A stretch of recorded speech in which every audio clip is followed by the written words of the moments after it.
XRP est-il la force inattendue tant attendue qui propulse le marché des altcoins? Au fait, quelle est la raison pour laquelle la SEC a réclamé une COP sur le CryptoBit sans juridiction légale? De plus, je ferai une analyse rapide des ventes de XRP par mois par rapport à l'année dernière.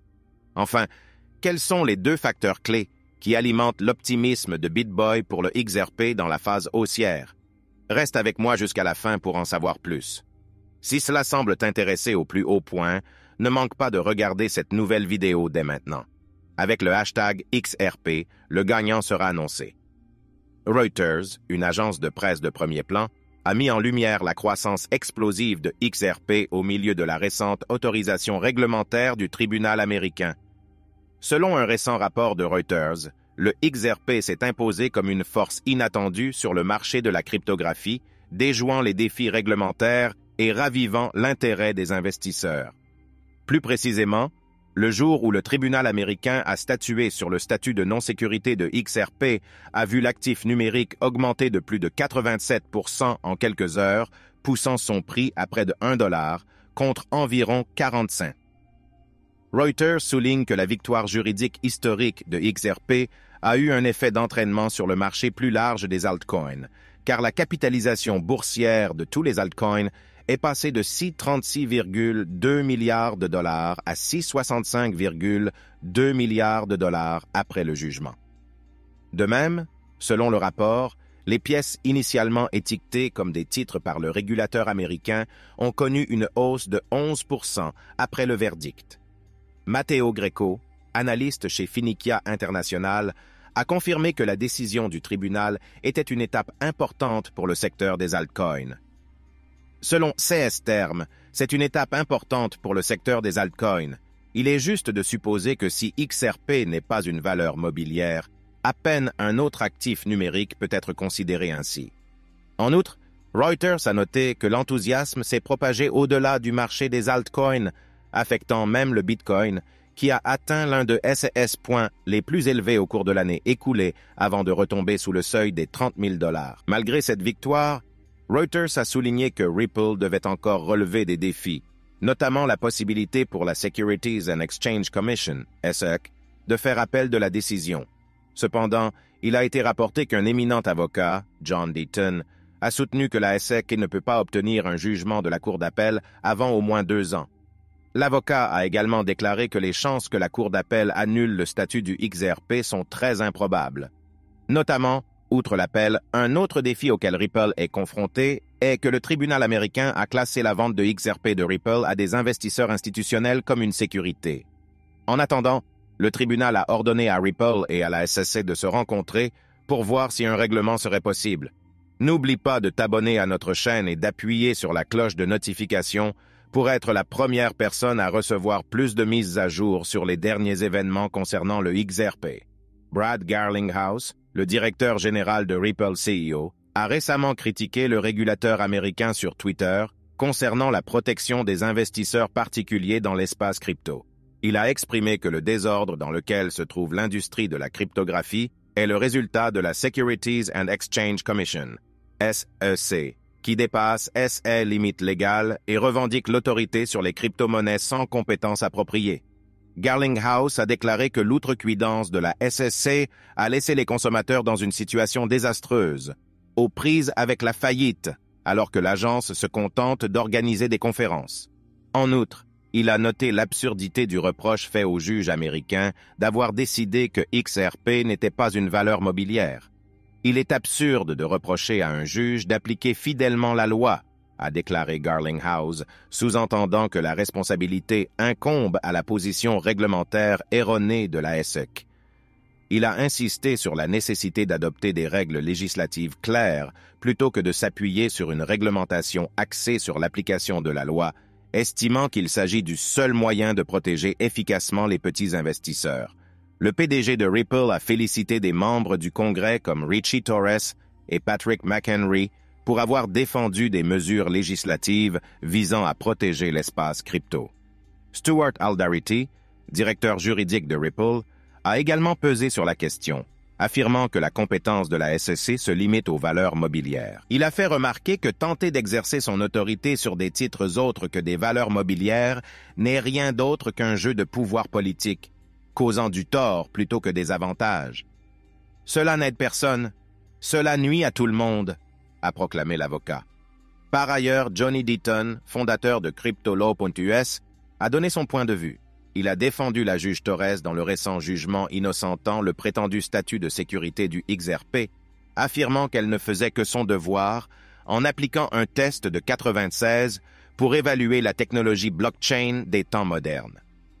Deaton a souligné que la critique du résultat pourrait provenir de la nature obsolète du test du contrat de sécurité lorsqu'il est appliqué au paysage technologique innovant d'aujourd'hui. Il a fermement rejeté la responsabilité de la situation actuelle sur la SEC. Un autre observateur a noté la disparité fondamentale entre les cryptocurrencies et les réglementations traditionnelles sur les valeurs mobilières et les banques. Cette personne a souligné la nécessité d'encourager l'innovation par des changements législatifs et des bacs à sable réglementaires plutôt que d'étouffer la croissance avec des approches dépassées. Par ailleurs, les ventes de XRP de Ripple n'ont cessé d'augmenter au cours des 2 dernières années. Cette année, le mastodonte de la technologie financière a vendu 37% de XRP en plus par mois qu'en 22. Cette évolution a suscité à la fois des sentiments haussiers et des inquiétudes. Dans un tweet récent, M. Hubert, limier reconnu et influenceur de la communauté XRP, a d'abord attiré l'attention du public sur cette évolution.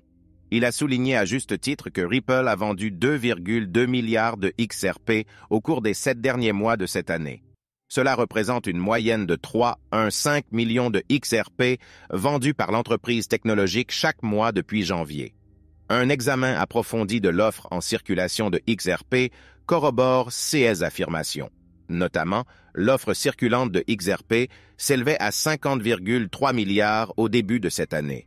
Cependant, en raison des libérations mensuelles d'entiercement et des ventes de XRP, ce chiffre est passé à 52,5 milliards. Cela signale une augmentation de 4,4% de l'offre en circulation cette année et 2,2 milliards de jetons supplémentaires. Ce chiffre était beaucoup plus bas l'année dernière. Notamment, l'ensemble de l'année 22 a vu Ripple vendre seulement 2,75 milliards de XRP sur 12 mois. Cela se traduit par une moyenne de 230 millions de XRP vendus mensuellement en 22.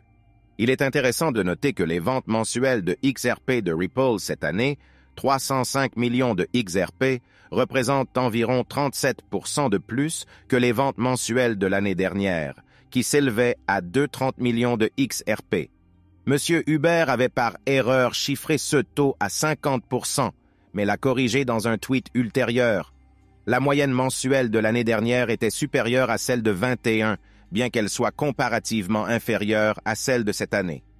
Notamment, en 21, Ripple n'a vendu que 2 milliards de XRP, soit une moyenne d'un 66 millions de XRP mensuels. Ce schéma suggère que l'entreprise a augmenté ses ventes de XRP au fil des ans. La récente divulgation a suscité des réactions variées au sein de la communauté XRP. Cette différence de sentiment provient du fait que si l'augmentation des ventes pourrait affecter le marché, elle souligne également une demande croissante de XRP parmi les institutions.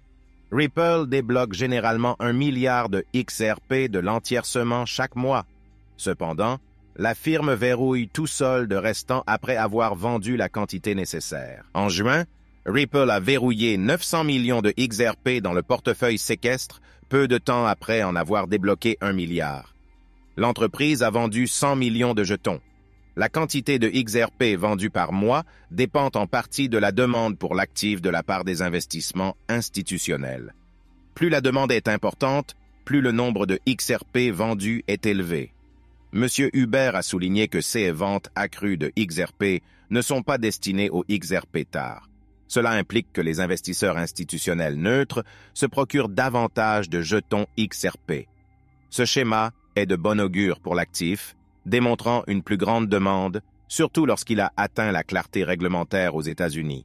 À l'inverse, certains partisans du XRP ont soulevé des inquiétudes quant à l'augmentation du taux mensuel. Ces personnes ont souligné que plus le taux de vente est élevé, plus la distribution pourrait avoir un impact sur le marché du XRP. Passons maintenant à la grande question du jour. Quels sont les 2 facteurs clés qui alimentent l'optimisme de BitBoy pour le XRP dans la phase haussière?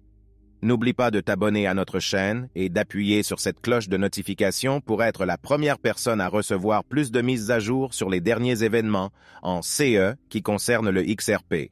L'influenceur crypto Ben Armstrong, populairement connu sous le nom de BitBoy, a pris Twitter pour exprimer sa position haussière sur le XRP sans se laisser décourager par le délai d'appel de la SEC.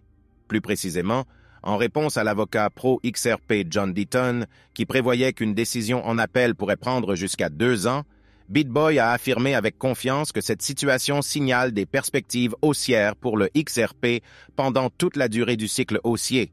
Cela signifie haussier tout au long du cycle haussier, quoi qu'il arrive, a proclamé Armstrong. Il est intéressant de noter que BitBoy n'a pas exprimé de perspective haussière pour le XRP en se basant uniquement sur les longues procédures de la Cour d'appel.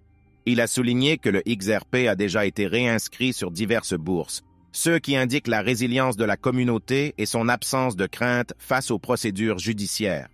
Le XRP a été réinscrit sur des bourses et personne n'a peur, a fait remarquer BitBoy, comme cela a été rapporté. Ce mois-ci, le XRP a été relisté sur les échanges de crypto-monnaies basés aux États-Unis et au-delà, après que le tribunal a déclaré que l'actif numérique n'est pas une valeur mobilière. L'optimisme de BitBoy résonne avec de nombreux partisans du XRP qui restent optimistes quant à l'avenir du jeton. En particulier, le célèbre influenceur XRP Crypto Asset Guy a répondu au tweet d'Armstrong en affirmant que le XRP atteindra un nouveau sommet historique au 4e trimestre de l'année. De même, comme cela a été rapporté hier, l'influenceur crypto pro-Bitcoin Scott Melker a exprimé que si la SEC a fait appel de la victoire du XRP et a obtenu une décision, le XRP conservera son statut de non-sécurité pendant au moins 2 ans. Cependant, tout le monde ne partage pas le même sentiment. Un autre utilisateur de Twitter s'est inquiété du fait que les institutions et les investisseurs pourraient hésiter à s'engager pleinement dans le XRP si une affaire judiciaire importante se profile pour les 2 prochaines années. L'utilisateur de Twitter a souligné que les comptables et les avocats des entreprises, qui jouent un rôle crucial dans la prise de décision, pourraient être prudents avant de donner le feu vert pour que les entreprises qu'ils représentent investissent dans le XRP. En réponse, Deaton a souligné que les principales bourses de crypto-monnaies basées aux États-Unis n'auraient pas relisté XRP si ces mesures étaient effectivement prises. Cependant, l'avocat pro-XRP a reconnu que les banques pourraient avoir une approche plus conservatrice. Nous arrivons donc à la fin de cette vidéo, les gars. Si tu l'as apprécié, assure-toi de liker la vidéo. N'oublie pas de t'abonner et d'appuyer sur la cloche de notification. Cela m'aide beaucoup avec l'algorithme de YouTube. De plus, tu peux aider à éclairer les autres comme tu l'as été en partageant cette vidéo avec le plus grand nombre de personnes possible. Faisons circuler cette nouvelle partout, les gars. Si tu es un vrai fan de crypto-monnaie, ne manque aucun de nos contenus. On se retrouve demain pour parler des dernières nouvelles qui nous concernent tous en tant que communauté.